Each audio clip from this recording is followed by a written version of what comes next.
আল্লাহ তাআলা যিনি ছিলেন পৃথিবীর শ্রেষ্ঠ মুয়াজ্জিন, এত সুন্দর তাকে যিনি ছিলেন আমার নবী, বিশ্ব নবী মুহাম্মদ সাল্লাল্লাহু আলাইহি ওয়াসাল্লামের মসজিদে নববীর মুয়াজ্জিন, যিনি আযান দিতেন, যিনার আযান শোনার পর আসমান জমিনের যত ফেরেশতা আছে বেলালের আযান শোনার পরে তারা আমার আল্লাহকে সিজদা দিত।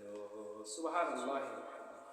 সম্মানিত হাজিরিন, হযরত বেলাল রাদিয়াল্লাহু তাআলা আনহু তিনি এত কালো মানুষ ছিলেন, ওই রকম কালো মানুষ এখানে তামাম পৃথিবী খুঁজলেও আর পাওয়া যাবে না।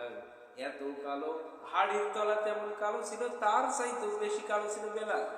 দাঁতগুলো ছিল এলোমেলো, চুলগুলো ছিল উস্কো খুস্কো, ঠোঁট ছিল একেবারে ঝোলা, চেহারা যে বন্ধ না, কিন্তু তারপরেও তার মর্যাদা আল্লাহ এত বেশি বাড়িয়েছেন।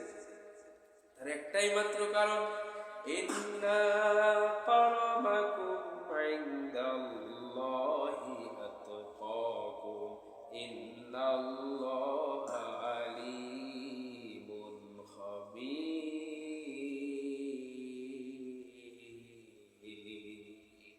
আল্লাহ পাকের কাছে সম্মানিত সেই ব্যক্তি তারাই যাদের অন্তরে, যাদের ভিতরে তাকওয়া আছে, আল্লাহর ভয় আছে, তারাই আল্লাহর কাছে সম্মানিত। সুবহানাল্লাহ।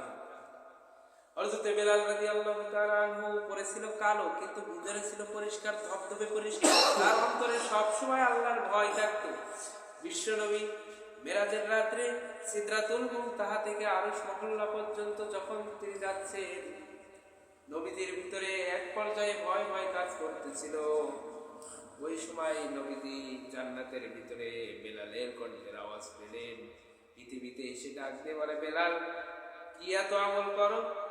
হযরত বেলাল বলে, ইয়া রাসূলুল্লাহ, ইয়া হাবিবাল্লাহ, ওগো নবীজি, আমার তো তেমন কোনো ভালো আমল নাই, তবে আমার আমল, এক্সট্রা আমল শুধু এতটুকুই, আমি যখন ওযু করি, নতুন ওযু করার সঙ্গে সঙ্গে তাহিয়াতুল ওযুর 2 রাকাত নামাজ আদায় করে নে।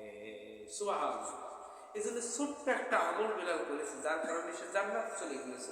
এজন্য আল্লাহ রাসূল হাদিসের মধ্যে বলেন, রাসূলুল্লাহ সাল্লাল্লাহু আলাইহি ওয়াসাল্লাম, আখলিস দীনাকা ইয়াকফিকাল আমালুল কলিল। ওগো মানুষ, তোমার ঈমানকে খাঁটি করো, অল্প আমলই তোমার নাজাতের জন্য যথেষ্ট হয়ে যাবে।